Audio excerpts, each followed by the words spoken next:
Bonjour à tous, pas de coup de pouce pour le SMIC en 2026, c'est en tout cas la recommandation d'un groupe d'experts mandaté par le Premier ministre dans un rapport publié jeudi.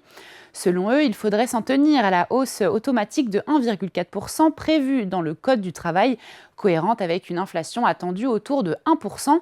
Les économistes rappellent que le SMIC français, déjà l'un des plus élevés d'Europe, a beaucoup augmenté ces dernières années, au point, disent-ils, de peser sur l'emploi. Une alerte sur les trappes à bas salaire, ces situations où une augmentation de salaire peut être effacée par la perte d'aide ou la hausse des prélèvements, ce qui décourage certaines progressions de carrière. Conséquence, si le gouvernement suit cet avis, le SMIC n'augmentera que d'une vingtaine d'euros net au mois de janvier. Pour rappel, le dernier coup de pouce remonte à 2012.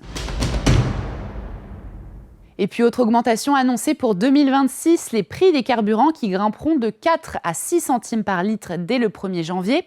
En cause, le dispositif des certificats d'économie d'énergie qui devient plus coûteux. Son budget passe de 6 à plus de 8 milliards d'euros et une partie est répercutée directement sur les prix des carburants.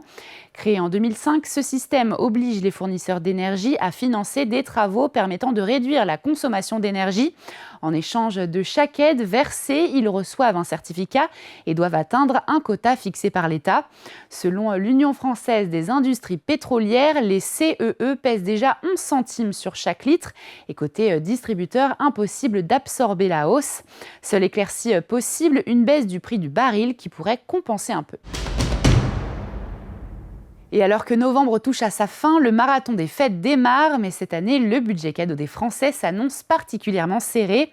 Selon une étude de CSA Research, ils comptent dépenser 491 euros en moyenne, soit 6 euros de moins que l'année dernière, le niveau le plus bas depuis 2017.